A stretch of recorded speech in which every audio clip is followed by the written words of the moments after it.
Mesdames et messieurs, bonjour.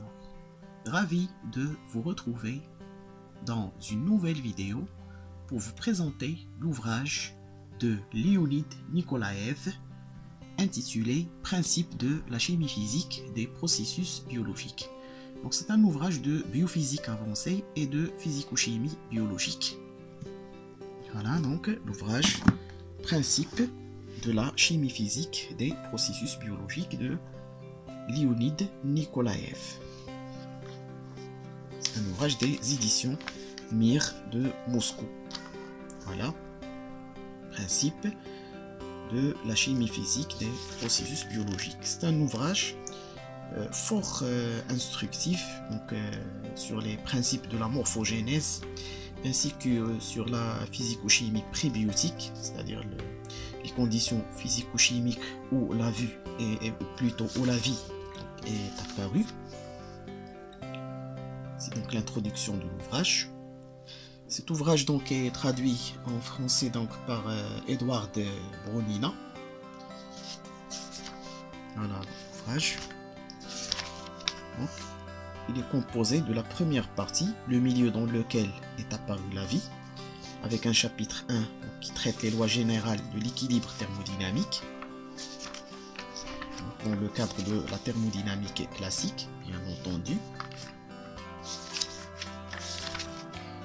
Le chapitre 2 donc traite les éléments de la thermodynamique des processus irréversibles, c'est-à-dire des systèmes hors d'équilibre, où il y a l'échange de l'énergie et de la matière, où il y a les structures dissipatives.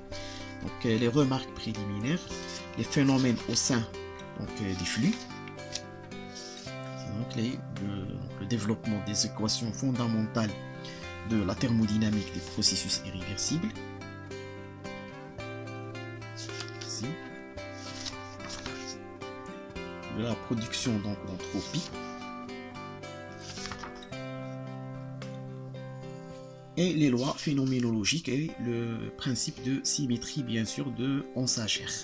Il y a donc deux forces ou bien deux types de forces thermodynamiques qui sont donc les forces d'Onsager à coefficient symétrique et les forces de Casimir à coefficient antisymétrique.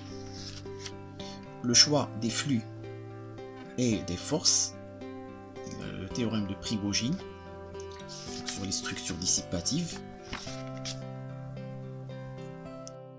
l'application du principe de Prigogine aux organismes vivants, d'après donc Zotine et Zotina. Ilya Prigogine est un physicien et chimiste belge d'origine ukraine, bien sûr, est un prix Nobel de chimie en 1977 pour ses travaux, bien sûr, sur la thermodynamique des processus irréversibles et notamment sur les structures dissipatives. La thermodynamique irréversible donc, joue un rôle très important pour l'explication, bien sûr, physico-chimique des phénomènes biologiques, comme les échanges et les transports transmembranaires, comme la propagation du flux, de l'influx nerveux, les échanges intra- et intercellulaires, et ainsi de suite. Le problème de stabilité donc, des systèmes différents.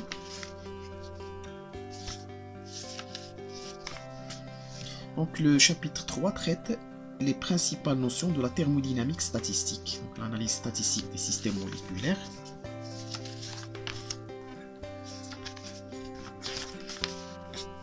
Le théorème de Liouville, ainsi que la cinétique statistique ou bien la physique statistique des systèmes non équilibrés, donc la fonction de distribution et l'équation bien sûr de Boltzmann, ainsi que l'équation de Boltzmann-Lorentz, donc qui diffère un peu de l'équation de Boltzmann par un terme de collision. La fonction bien sûr de distribution et les systèmes biologiques.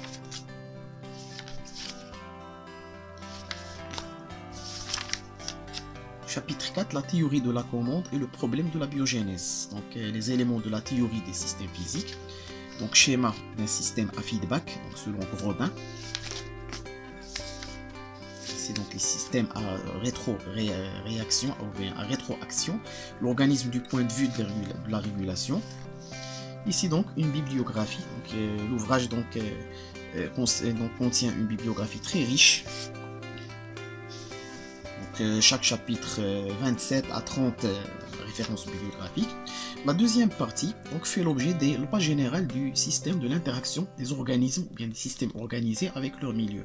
Chapitre 1 traite le problème de la morphogénèse, donc les résultats de l'étude des systèmes de la nature minérale dans lesquels est apparue la vie, donc la physico-chimie prébiotique, la morphogénèse des systèmes simples, donc la cinétique et la dynamique de la morphogénèse, par René Tomb, la théorie des catastrophes, les facteurs hydrodynamiques de la morphogénèse, bien sûr, les interactions donc, intermoléculaires et intramoléculaires donc, qui ont favorisé l'auto-organisation bien sûr des systèmes donc, et qui ont favorisé la biogénèse et bien sûr l'apparition ou bien l'émergence de la vie, c'est-à-dire aussi la morphogénèse et l'apparition des structures organisées. Ici donc le sort ultérieur des formes primitives.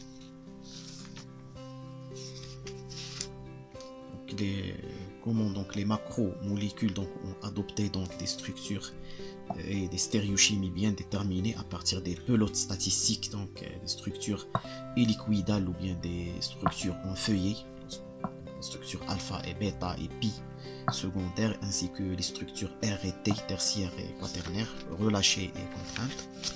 Le chapitre 2 donc, traite les caractéristiques paramétriques et codées des interactions système-milieu, développe donc la notion du code, par exemple le code génétique, le code de la propagation de l'influx nerveux, le code histonique, les codes stéréochimiques donc, qui sont mis en jeu bien sûr dans les interactions hormones-récepteurs, dans les interactions enzymes-substrat, dans les interactions antigènes-anticorps, dans les reconnaissances entre les cellules, par exemple la reconnaissance bien sûr du soi et du non-soi à partir des CMH, les complexes majeurs d'histocompatibilité, donc les codes dans les systèmes dynamiques et le codage chimique dans les ARN messagers, dans les ADN, dans les histones, ainsi de suite, c'est-à-dire dans la séquence primaire des molécules, ainsi que dans leur structure bien sûr géométrique ou bien leur structure spatiale. Ici donc toujours la probabilité de transfert d'énergie ou bien de charge est proportionnelle bien sûr au carré de l'interaction d'échange entre le donneur et l'accepteur, donc la célèbre théorie de Mulliken plutôt, la théorie des complexes à transfert de charge, l'organisation d'un code ici, le codage du code et la programmation dans les systèmes bien sûr simples et complexes, et la communauté des propriétés utilisées pour le codage aux différents échelons bien sûr de l'organisation. Ici donc le tableau donc, par exemple à l'échelon chimique donc il y a transfert d'électrons entre atomes et molécules ou ions dans les réactions d'oxydoréduction. À l'échelon biologique, donc transfert d'électrons dans les chaînes des cytochromes, transfert d'ions à travers la membrane, transfert d'ions dans la fibre nerveuse de l'influx nerveux. Par exemple, à l'échelon technique, la création de lignes de transmission électrique, donc le téléphone, la télégraphie, et ainsi de suite. Donc le transfert d'atomes, de molécules et de groupements atomiques et donc de grande masse. À l'échelon chimique, donc il y a les réactions d'échange, les réactions donc d'hydroxylation, de nitration, de phosphorylation. À l'échelon bien sûr biologique, de transfert des groupements dans les réactions enzymatiques, transfert de méthyle, la méthylation, l'acétylation, donc les fragments glucidiques. On sait donc la méthylation, il joue un rôle donc très important, la méthylation de l'ADN dans la différenciation cellulaire et dans l'expression différentielle des gènes, et donc dans la régulation bien sûr de l'expression de l'ADN.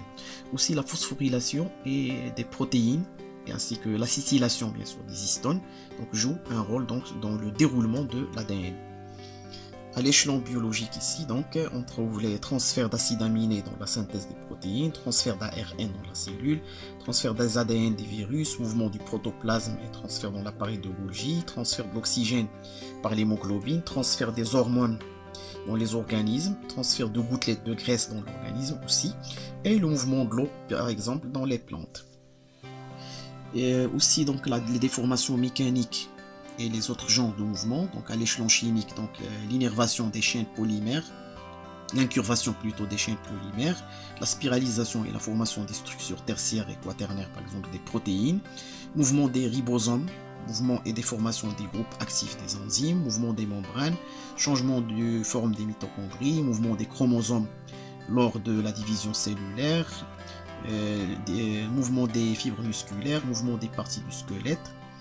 À l'échelon technique, donc mouvement donc, des pièces, des machines et des mécanismes complexes. À l'échelon chimique, l'accumulation d'énergie, formation des molécules endothermiques, en particulier donc l'ATP, l'accumulation de réserves de glycogène et de la graisse à l'aide de l'ATP, bien sûr, la glycogène, bien sûr, dans le glycogène plutôt dans le foie et donc bien sûr les muscles, et la graisse dans le tissu adipeux. L'échelon technique, la création d'accumulateurs, accumulation du combustible, aussi donc pour le transfert donc de matière, c'est-à-dire des atomes, des molécules, des ions, des groupements atomiques, des radicaux et de grande masse, donc à l'échelon biologique, donc à l'échelon chimique, donc on a déjà abordé. Pour l'échelon technique, donc le développement de tous les moyens de transport.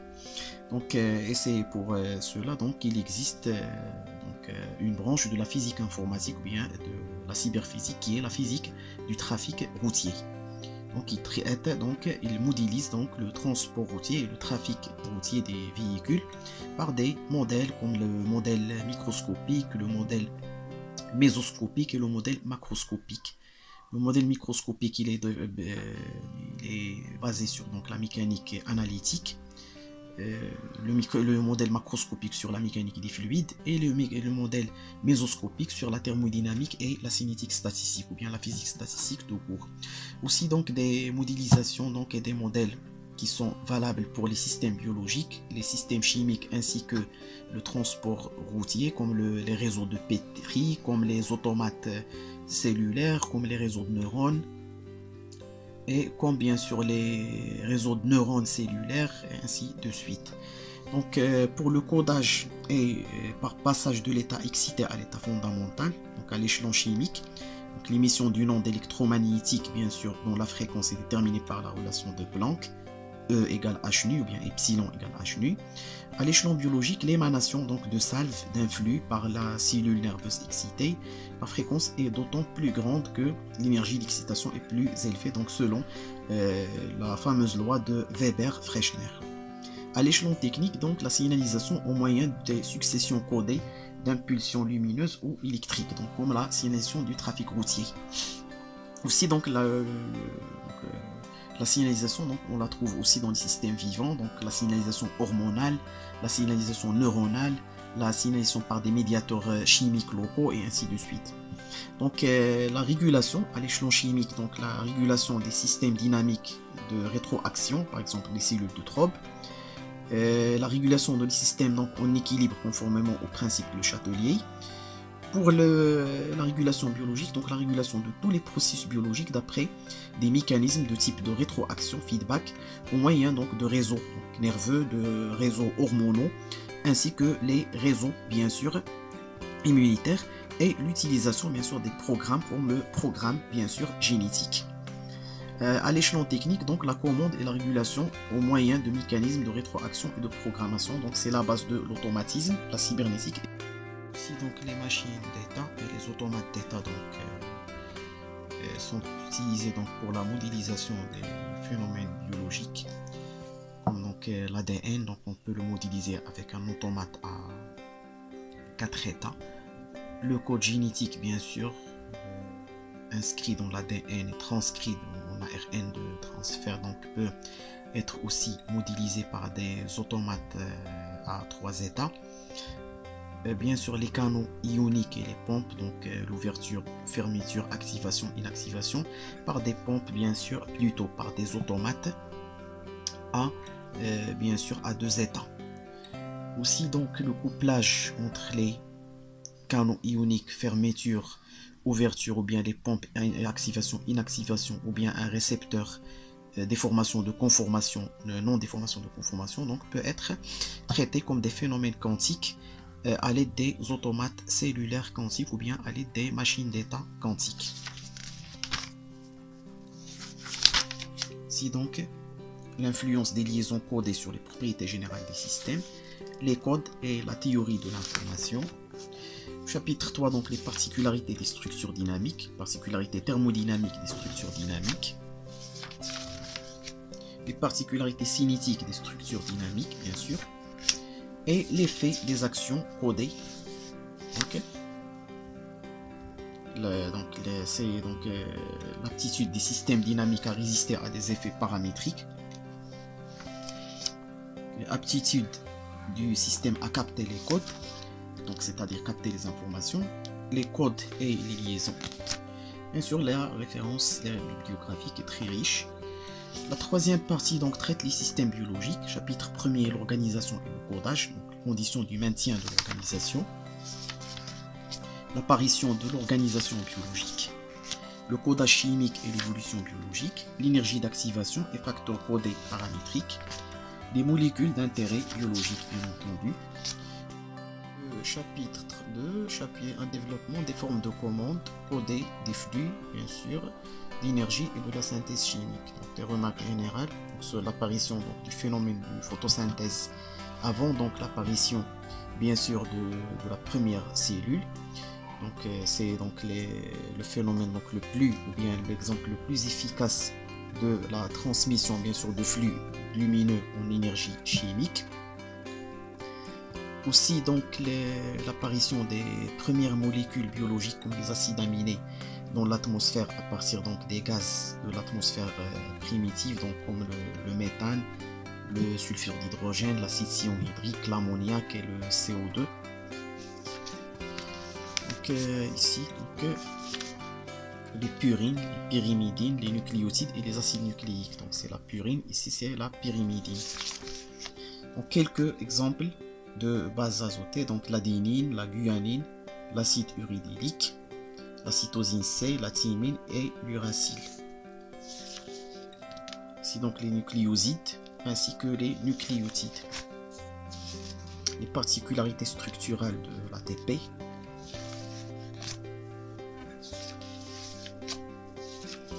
Le codage au moyen des matrices, donc les ADN et les ARN. Les ARN donc, dont les virus donc, sont les supports de l'information génétique. La synthèse protéique ou bien la protéosynthèse. Donc, le code génétique, l'ARN messager, la transcription, le rôle des ribosomes, des ARN de transfert, les ARN ribosomales, donc le rôle catalytique pour la formation de la chaîne peptidique, les certaines propriétés de protéines. Et le chapitre 3, la catalyse dans les systèmes biologiques, transfert de masse dans les systèmes biologiques, les lois générales, à partir de la théorie de complexes activés de Hering, codage chimique dans les systèmes, dans les enzymes plutôt, transfert des groupements d'atomes, l'hydrolyse, l'hydrolase, les liases, les isomérases, les transférases et ainsi de suite.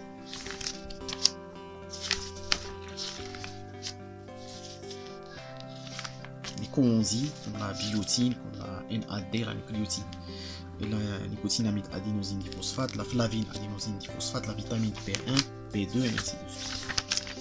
Donc la régulation dans les systèmes biologiques, mécanisme de régulation. Donc la régulation hormonale. Chapitre 5, les structures cellulaires bien sûr.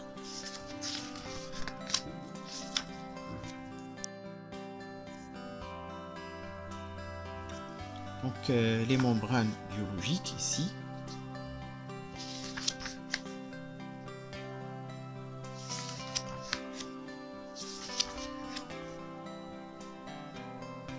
Les ribosomes, différentes structures cellulaires. Les chloroplastes dans les plantes chlorophylliennes. La régulation, la réplication et les gènes.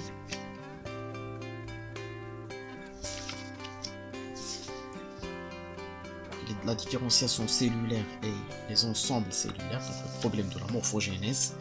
Donc on a déjà abordé ce problème, donc, et tous ces problèmes donc, dans la présentation de l'ouvrage biophysique de Mikhail Wolkenstein, également des éditions Mir de Moscou. Et bien le chapitre 6, ok, les processus métaboliques fondamentaux, donc la principale voie du métabolisme, transfert des électrons bien sûr et des protons, phosphorylation oxydative conjuguée, le cycle de Krebs, la chaîne respiratoire,